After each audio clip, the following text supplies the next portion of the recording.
E aí, pessoal, beleza? Vamos lá? Muito boa noite. Vamos começar a trabalhar aí, entrar no nosso projeto Estude com o Autor.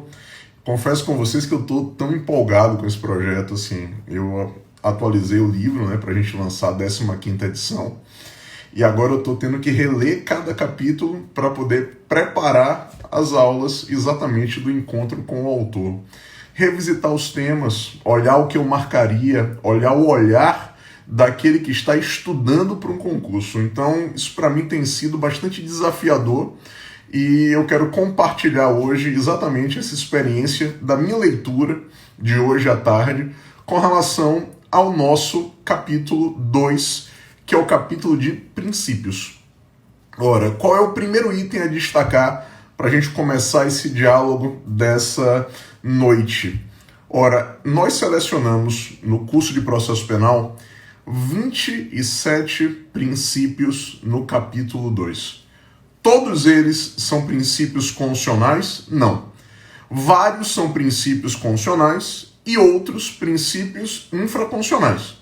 O que eu fiz hoje? Eu selecionei os principais, eu destaquei todos os elementos do pacote anticrime que eu inseri no capítulo, então revisitei aquilo que eu abordei, continuo refletindo, obviamente, e principalmente para que eu possa destacar aquilo que vão ser as minhas apostas para os concursos públicos que eventualmente vão abordar a base principiológica. Bacana? Eu vou tentar, no finalzinho hoje, já olhar aqui as eventuais dúvidas, se obviamente existirem, para que a gente também possa inaugurar o diálogo. Tudo bem? Bacana? Então, vamos lá. Dos 27 princípios, eu começo trabalhando com o princípio da presunção de inocência. Então, a presunção de inocência ou não culpabilidade, eu começo especificamente. E o que eu quero destacar na presunção de inocência? O que eu faria especificamente no seu lugar? A grande discussão da presunção de inocência hoje está vinculada à ideia de execução provisória.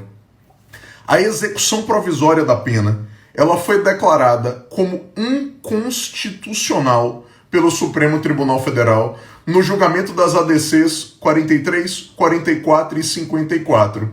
Só que o pacote anticrime, ele permite o que nós estamos chamando de execução provisoríssima. O que o pacote anticrime fez?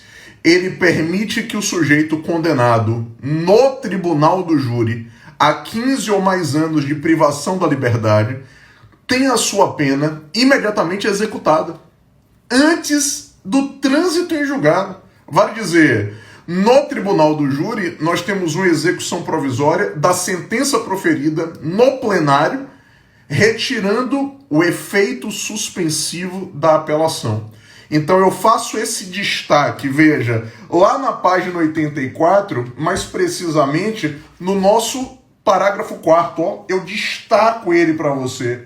É um dos itens mais importantes na nossa página 84. O parágrafo 4º, exatamente abordando as ADCs 43, 44 e 54 e destacando o 492 do CPP, que trabalha com a execução provisória no tribunal do júri.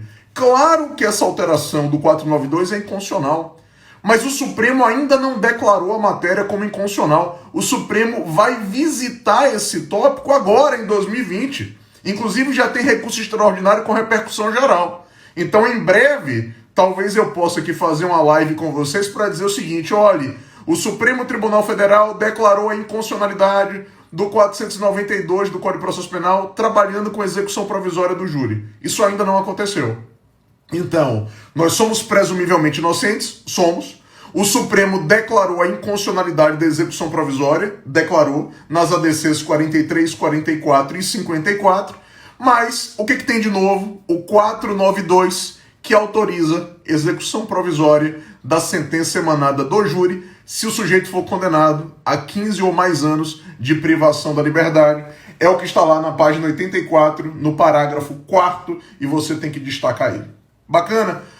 Um segundo elemento importante dentro do princípio da presunção de inocência, agora na página 85 do livro, e que é um ponto importante, inclusive com a queda do nosso ministro da Justiça, Sérgio Moro. Ora, dentre os pontos de tensão levantados na saída do Moro, existe a discussão do compartilhamento de informações entre o COAF, também chamado de UIF, com os órgãos de persecução penal. E nós temos o reconhecimento por parte do Pleno do Supremo Tribunal Federal que é possível o compartilhamento de informações. Então, na página 85 do curso, eu destaco que o Supremo ratifica a possibilidade de compartilhamento e o Supremo firmou tese. O Supremo firma tese no Pleno, destacando o seguinte, olha como isso é importante para qualquer concurso no Brasil. O Supremo diz, é constitucional o compartilhamento para fins criminais dos relatórios de inteligência financeira da UIF, que era chamado então de COAF, e que pode integrar, obviamente, os procedimentos fiscalizatórios da Receita Federal do Brasil. Agora, essa tese, firmada pelo Pleno do Supremo Tribunal Federal, e que muitos estão dizendo aí que está incomodando os interesses da família Bolsonaro e por isso levaria à queda do Moro. Veja, eu não vou politizar, obviamente, a minha live em nenhum momento, mas estou discutindo que esse é um tópico que vai cair em qualquer concurso público no Brasil. Porque esse compartilhamento de informações entre o IFE e o COAF com os órgãos da persecução penal não significa quebra de sigilo, significa transferência do sigilo. As informações continuam sigilosas, mas são partilhadas entre os órgãos da persecução penal. Bacana? Então as duas informações para qualquer concurso. Deixa eu só barrar aqui um pouco essa ideia dos comentários, exatamente para deixar de travar. Pronto. E no final eu abro os comentários novamente, só para não ficar travando aí, a galera já estava afirmando que estava travando. Eu supero o princípio, então, da presunção de inocência, e agora quero destacar, já na página 87, o princípio da imparcialidade do juiz. O princípio da imparcialidade, primeiro destaque que eu anotaria, sim, indiscutivelmente, ele anda de mãos dadas com o princípio do devido processo legal. Para existir devido processo legal, o pressuposto é que exista um juiz imparcial. Agora, olha o detalhe. Nós temos, importante dizer isso, hipótese de suspeição e hipótese de impedimento do juiz, que estão destacadas nos artigos 252 e 254 do Código de Processo Penal. Só que para um concurso público melhor elaborado, olha o detalhe, existe também a situação de incompatibilidade. Quem é o juiz incompatibilizado? A incompatibilidade no processo penal é o que você chama de suspeição por foro íntimo no direito processual civil. É aquele juiz que é parcial, mas o fato gerador da parcialidade não está positivado em lei. Então aqui, no princípio da imparcialidade do juiz, eu colocaria, doutor, um post-it. Eu anotaria com vocês o seguinte: incompatibilidade é sinônimo de suspeição por foro íntimo. Tudo bem? E destacaria isso aqui, colocaria a minha anotação na página 87 da obra. Exatamente porque eu tenho o princípio da imparcialidade, eu destaco na página 87 as situações de suspeição e de impedimento, destacadas no 252 e no 254 do CPP, só que o código não tem como identificar, já pensou? Todas as situações que podem levar à quebra da imparcialidade, não tem como individualizar na lei, é impossível. O ser humano é cheio de idiosincrasias, é cheio de mistérios. Por isso que nós falamos em incompatibilidade. O que é incompatibilidade? É a quebra da imparcialidade por uma hipótese que não está positivada na lei. Beleza? Tudo bem? Então fica esse registro lá na nossa página 87. Eu avanço e vou para o próximo princípio, que é o princípio da igualdade processual, lá no artigo 88. Ora, para destacar o seguinte, percebam, por favor, nós costumamos chamar de igualdade o princípio da paridade de armas. E eu tento no livro fazer uma pequena diferenciação. A igualdade que nós adotamos na Constituição é a igualdade material. Vale dizer, nós vamos tratar desigualmente os desiguais. Mas a paridade de armas significa, para aqueles que vão prestar concurso para a Defensoria Pública, que a defesa pode assumir um comportamento proativo. A defesa pode requerer provas, pode requerer confrontações, pode questionar a validade da cadeia de custódia.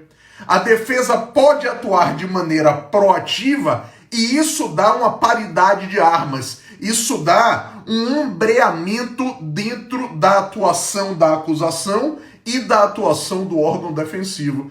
Tanto que nós falamos, inclusive no projeto de novo CPP, em uma investigação defensiva. Uma investigação que olha para os interesses da defesa para também demonstrar que aquele sujeito é inocente e que não devem ser adotadas providências penais. Beleza? Então, igualdade é a igualdade material, tratar desigualmente os desiguais, e paridade de armas, tatua isso, significa proatividade da defesa. Proatividade da defesa no intuito de fazer valer os seus interesses para evitar qualquer tipo de sanção penal. Beleza? Bacana? Agora eu avanço e trabalho com um próximo princípio que eu vou destacar, que é exatamente o princípio constitucional da ampla defesa.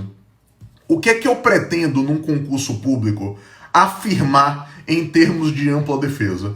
O princípio da ampla defesa, positivado constitucionalmente, ele tolera uma bipartição. É o que eu destaco lá no início da página 91. Por quê? Nós temos defesa técnica e a defesa técnica, ela é obrigatória. É a defesa exercida por advogado. E a ausência de defesa técnica é fato gerador de nulidade absoluta. A defesa técnica não é disponível. O exercício efetivo da defesa técnica é obrigatório. E o Supremo tem súmula 523, que é objeto do meu segundo post-it com você, na página 91, destaque para a súmula 523 do STF, apontando o quê? Que a defesa técnica é obrigatória. A ausência de defesa técnica, nulidade absoluta. Mas além da defesa técnica, nós temos a autodefesa. E a autodefesa é a exercida pelo próprio imputado. E o grande destaque da autodefesa é o interrogatório. Porque no interrogatório eu posso apresentar a minha versão dos fatos e se eu não quiser, eu estou autorizado a invocar o direito ao silêncio. Só que a autodefesa é facultativa. Inclusive, eu estarei autorizado a não comparecer ao meu interrogatório. O Supremo já vem firmando entendimento que condução coercitiva para o interrogatório representa uma fissura à premissa constitucional da ideia do exercício da defesa. Então, defesa técnica, obrigatória. Autodefesa, facultativa. Eu exerço a minha autodefesa se eu quiser. Agora, me permite aumentar um grade, o grau de complexidade do concurso, ainda aqui, doutor, no tratamento do princípio da ampla defesa. Lembre que no tribunal do júri, de acordo com o artigo 5º, inciso 38 da Constituição, vigora o princípio da plena defesa. Então, aqui na página 91, eu ainda destacaria o artigo 5º, inciso 38 da nossa Constituição Federal, já que no júri vigora a defesa plena. O que é que isso significa? Além dos argumentos técnicos, eu posso me valer no júri de argumentos metajurídicos. Eu posso empregar argumentos sentimentais? Posso. Filosóficos? Posso. Econômicos? Posso, porque o jurado é juiz leigo. E sendo juiz leigo, os argumentos não jurídicos podem convencer os 7 jurados que integram o conselho de sentença. Quer ver um tópico de prova oral da magistratura? No júri, ganha destaque. Anota isso aqui na página 91. A figura do laudador. Isso é porque é pergunta de prova oral. Quem é o laudador? Ora, os precipitados gritam assim: o laudador é o perito, 0. Laudador é a testemunha que prestará depoimento acerca dos antecedentes do réu. É aquela pessoa que vai falar do histórico de vida do réu e que no júri pode ganhar um destaque substancial. Eu já usei na minha comarca como laudador a professora do réu. Isso é possível? Plenamente possível. Tanto que ela é chamada, questão de concurso, olha agora, de testemunha de beatificação. Tudo bem? Tudo isso envolvendo que princípio? O princípio da ampla defesa. Eu avanço e quero destacar agora um princípio altamente criticado, que é o princípio da verdade real ou da verdade material, que eu trato na página 93 do nosso curso de processo penal. Qual é a ideia da verdade real? Me permita um pequeno parênteses para dialogar com vocês. Para aqueles que defendem o princípio da verdade real, e você encontra várias citações, inclusive no Supremo, o juiz criminal não se conforma com especulações de verdade. O processo criminal deve reproduzir aquilo que realmente ocorreu no momento em que o crime foi praticado. Só que, nos concursos públicos, a ideia de verdade real é insuficiente. Porque para nossa doutrina mais moderna, a verdade real é um dogma inalcançável. Por que, Nestor? Porque um processo criminal construído anos depois da prática do crime, por meio de pessoas integrantes da persecução penal que sequer presenciaram o delito, não vai retratar a verdade real coisa nenhuma. Então os concursos modernos estão falando em verdade processual ou verdade humanamente possível. Então, doutor, deixemos de ser arrogantes. Processo criminal não produz verdade real coisa nenhuma. Nós produzimos a verdade do processo. E que verdade é essa? Uma verdade construída com paridade de armas, uma verdade construída com respeito ao contraditório e à ampla defesa, e uma verdade construída perante um juiz imparcial. Então, dentro do estudo da verdade real, eu destaco ainda aqui, dentro da página 93, lá no finalzinho, no último parágrafo, que devemos buscar a verdade processual. Tem que destacar isso, ó, doutor. É o que tem de novo. Adotamos verdade processual, ou verdade humanamente possível. Uma verdade construída respeitando-se as regras do jogo, respeitando o contraditório, respeitando ampla defesa, respeitando o devido processo legal, respeitando um juiz imparcial e a paridade de armas. É o que está no último parágrafo da nossa página 93 e é o que os concursos mais modernos vêm cobrando. Tudo bem? Bacana? Aí eu avanço e vou trabalhar agora com um princípio que vai bater na porta do pacote anticrime. Ora, quando fala do pacote anticrime lá, eu me empolgo. Eu preciso confessar isso. Porque é o que vem por aí. É o que vão descarregar nos concursos públicos. Tem pandemia, tem crise política, tem o diabo. Mas uma realidade é, os nossos concursos vão acontecer. E quando acontecerem, no momento oportuno, o pacote anticrime vai despencar. Eu trato então na página 94, pode apostar isso, do princípio da obrigatoriedade. Quem vai fazer prova para MP e para delegado, isso aqui é condição de sobrevivência. Por quê? Pelo princípio da obrigatoriedade, o Ministério Público sempre esteve obrigado a demandar, uma vez presentes os requisitos legais. O exercício da demanda pública não é uma faculdade. O exercício da demanda pública é um dever inerente à atuação do Ministério Público diante daquilo que lhe confere a própria Constituição Federal. Só que o que tem de novo? O princípio da obrigatoriedade ele vem sendo mitigado. Nós temos mitigação pela justiça penal consensual. Então olha o próximo post-it meu para poder colar na página 94. Dentro do princípio da obrigatoriedade eu coloco a atenção. Atenção a quê, Nestor? Justiça penal do consenso. Justiça penal do consenso, isso vai cair em qualquer concurso. Eu vou tatuar isso aqui na minha página 94. A justiça penal do consenso nasceu com a própria Constituição Federal quando ela idealizou o juizado.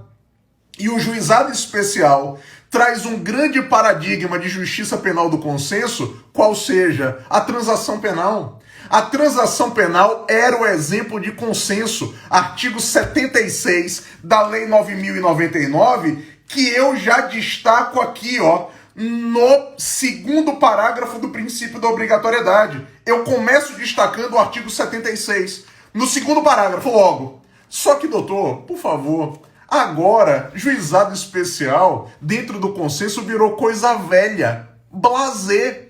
Porque o que é que vão cobrar na sua prova? O acordo de não persecução penal. Então aqui, na página 94, se eu falo de justiça penal do consenso no meu post-it, eu tenho que colocar assim, ó, destacando mesmo, artigo 28A de água do CPP. Artigo 28A de água do Código de Processo Penal. Isso aqui vai cair. Pela felicidade de minha filha, que está aqui ao lado me esperando para jantar. Ora, a justiça penal do consenso está materializada hoje como grande referência no acordo de não persecução penal. Ou seja, para os crimes com pena mínima menor do que 4 anos, o Ministério Público está autorizado a oferecer uma medida alternativa que, se for aceita pelo suposto autor do crime, onde ele terá que confessar o fato em confissão circunstanciada e com assistência do advogado, uma vez homologado o acordo pelo juiz, o sujeito não vai ser processado. E cumpridas todas as obrigações, extingue-se a punibilidade.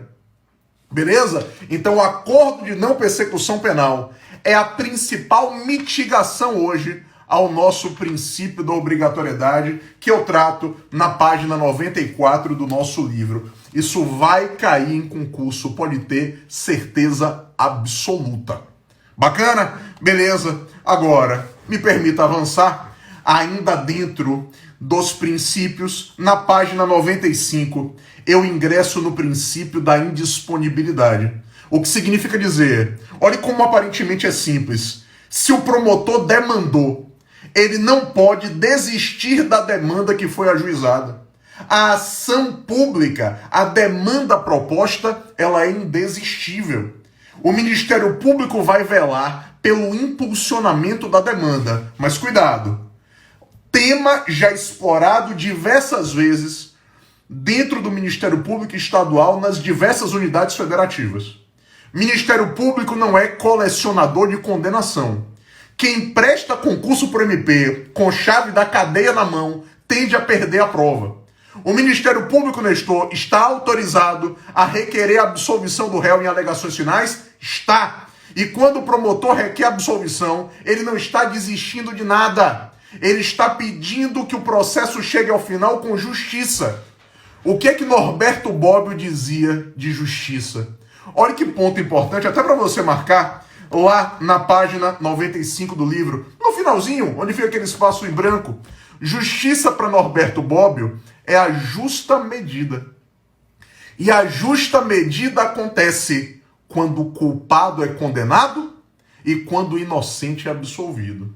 Então, o promotor é movido pelo princípio da indisponibilidade, mas ele pode pedir absolvição. Isso não significa desistência. Isso significa que ele quer justiça para o caso. E a justiça se deve com a condenação do culpado e com a absolvição do inocente.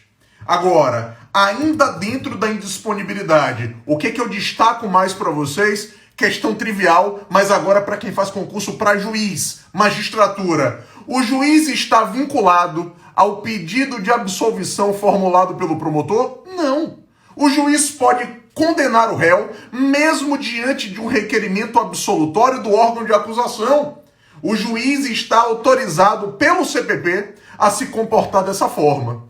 E pensa comigo, voltando agora para a prova do Ministério Público. Tudo isso, veja, ainda dentro da página 95 e 96 do livro.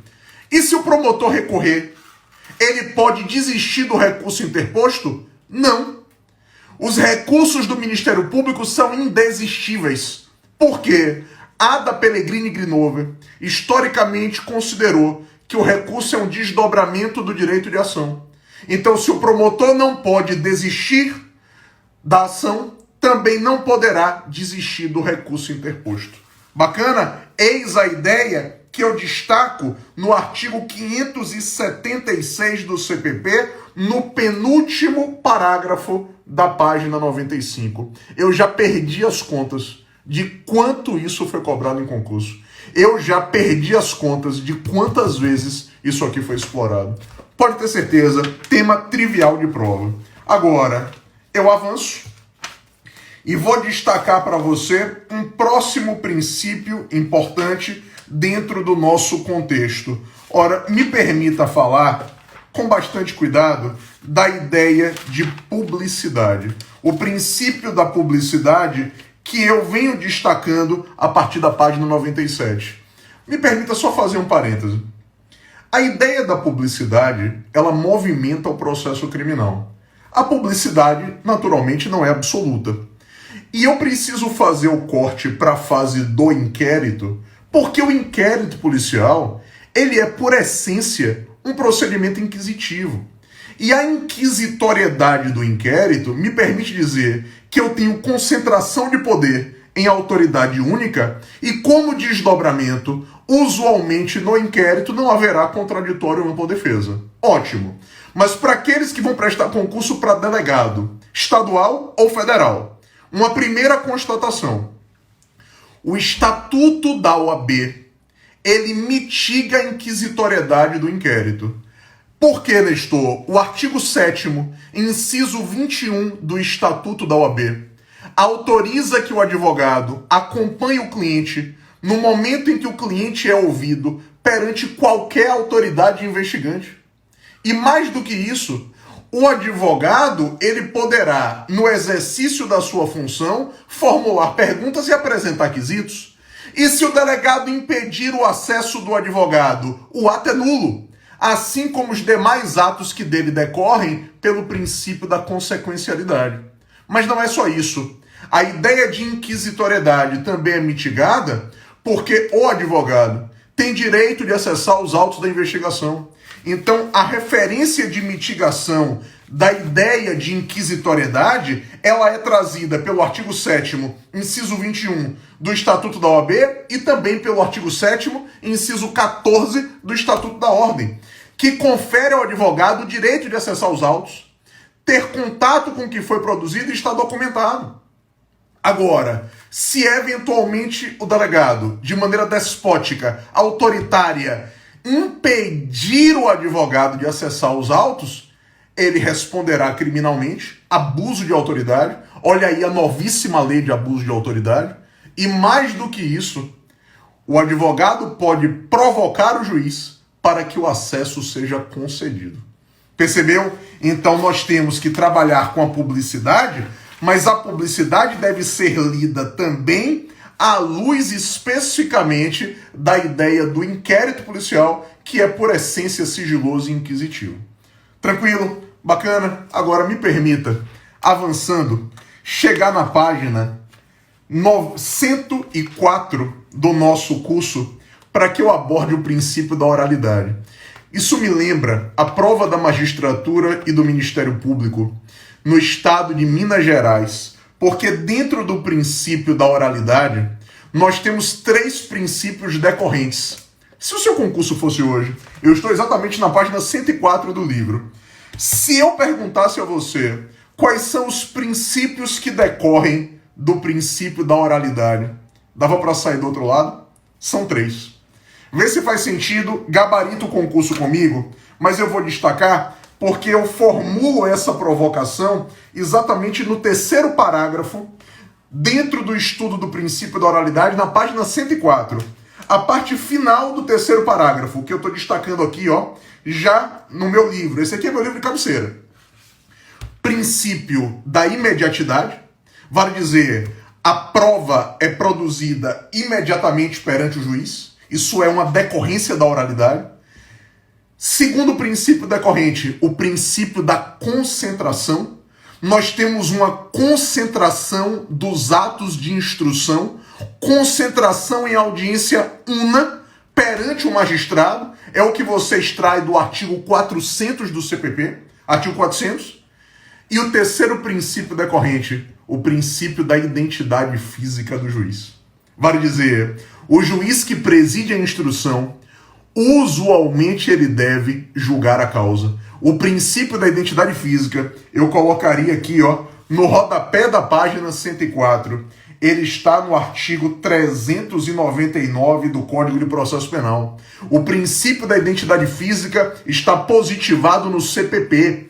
Enquanto no processo civil nós temos lá a celeuma perenizada, no processo penal a matéria pacífica. Nós temos princípio da identidade física do juiz positivado em lei federal. Um princípio aqui, doutor, infraconstitucional. Agora, a identidade física no Brasil, ela vem sofrendo tantas mitigações que chega a ser irritante. Quase tudo mitiga a identidade física. Caso fortuito, força maior, férias, remoção. Ora, você tem uma pleiade de argumentos que autorizam mitigação ao princípio da identidade física. Mas ele vem sendo cobrado, inclusive nas provas objetivas da magistratura, e ele está positivado no artigo 399. Então, em síntese, do princípio da oralidade, nós temos o princípio da concentração, o princípio da imediatidade e o princípio da identidade física do juiz. Questão de concurso, positivada aqui no terceiro parágrafo da página 104, tratando do princípio da oralidade. Eu continuo na minha base principiológica e vou chegar mais uma vez no pacote anticrime. É o meu momento de maior empolgação no ano de 2020. Por quê? Na página 105, eu trabalho com o princípio da razoável duração do processo. A razoável duração do processo, ela está especificada no artigo 5º, inciso 78 da Constituição Federal. Então aqui, no artigo 5º, inciso 78, que eu destaco, lá no finalzinho da página 105, eu aponto a referência constitucional no que diz respeito à razoável duração do processo. Maravilha! A razoável duração do processo, ela trouxe alguns impactos no Código de Processo Penal. Me permita trabalhar com o primeiro impacto, que é o mais simples. Nós especificamos prazo para a realização da audiência de instrução no procedimento comum e na primeira fase do procedimento do júri. Então, lá no procedimento comum, a audiência de instrução deve ser realizada em até 60 dias do recebimento da inicial acusatória. Recebeu a inicial, em até 60 dias realizamos a audiência de instrução. Pouco importa se o réu está preso ou se ele está solto. Já na primeira fase do júri, a audiência tem que ser realizada em até 90 dias do recebimento da inicial. Então, na primeira fase do júri, recebida a inicial, a audiência de instrução, debates e julgamento da primeira fase do procedimento tem que ser realizado em até 90 dias. Pouco importa se o réu está preso ou se ele está solto. Esse é o fenômeno de refletir o princípio da razoável duração do processo nos procedimentos criminais. Os prazos, infelizmente impróprios, vale dizer, não tem sanção pelo descumprimento, mas as audiências têm prazo para que elas sejam realizadas. Agora, Nestor, cadê o pacote anticrime? Vem até lágrima no olho. Na página 106 do livro, eu destaco o que eu venho chamando de direito ao não esquecimento. Eu colocaria aqui, na parte de cima da página 106, direito ao não esquecimento.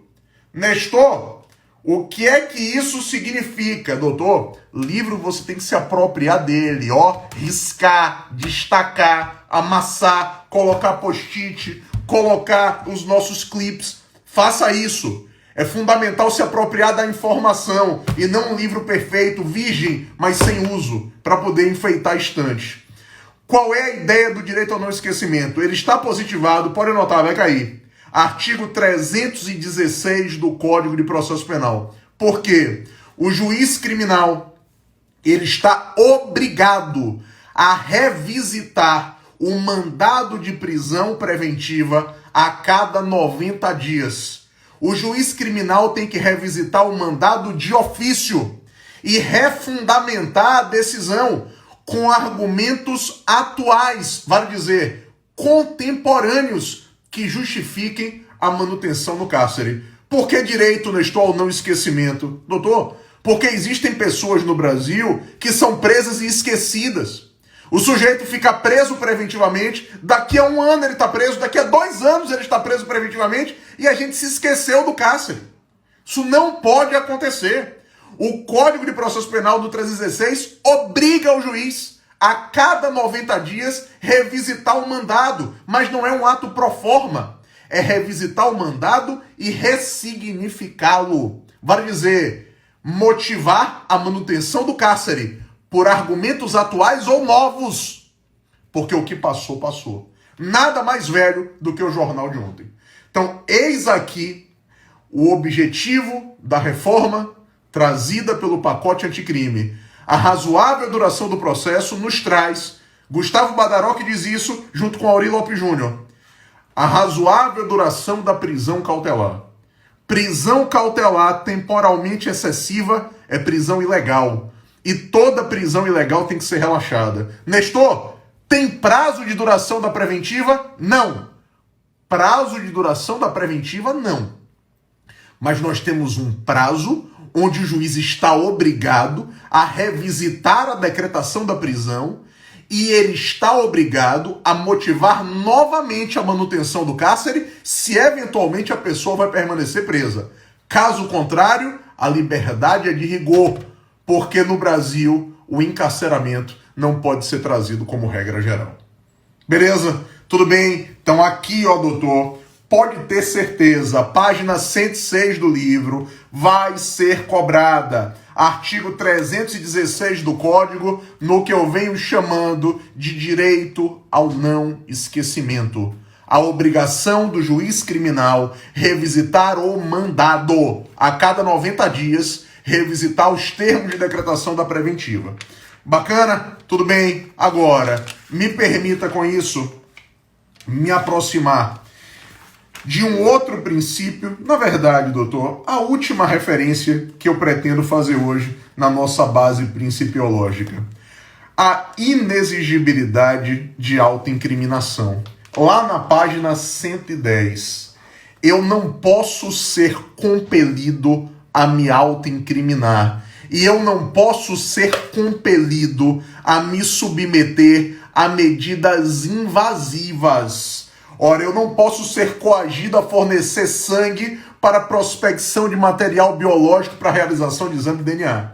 Claro que esses elementos podem ser obtidos de outra maneira, maneiras não invasivas, inclusive material de descarte, como saliva deixada num copo, como um fio de cabelo que cai e que naturalmente podem ser obtidos simplesmente porque foram descartados, até involuntariamente, ou podem ser obtidos com a medida mais dura, que é a medida de busca e apreensão. E não invasividade, e não violação do corpo.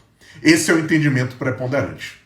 Bacana? Beleza? Me permita aqui voltar aos nossos comentários, exatamente para ver se alguém me trouxe alguma provocação. Mas deixa eu fazer aqui só uma observação quanto a uma provocação que me foi passada por direct da aula passada, quando nós trabalhamos lá com os 3 primeiros artigos do Código.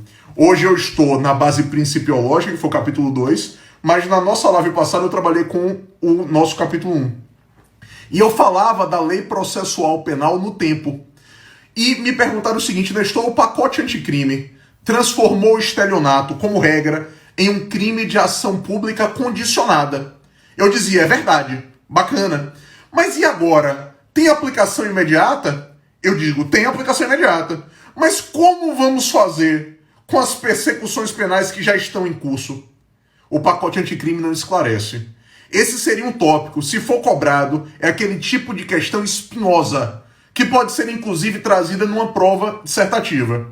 Há aqueles que defendem a aplicação por analogia da lei do juizado, porque a lei do juizado trouxe situação similar para o crime de lesão corporal leve, que foi transformada em crime de ação pública condicionada com a lei do juizado. E o que a lei do juizado disse? Que a vítima deveria ser notificada e ela teria 30 dias para exercer a representação. Aos que estão defendendo essa aplicação. Só que o pacote anticrime é lacunoso. Teremos que aguardar o que os tribunais superiores vão positivar quanto à matéria. Bacana? Aqueles que me perguntam aqui se eu continuarei as lives para a Polícia Civil lá do Paraná. Anotem isso, amanhã, terça-feira, nós teremos live para a Polícia Civil do Paraná. E vamos falar de que tema? Competência. A competência física nuclear do direito processual penal para alguns.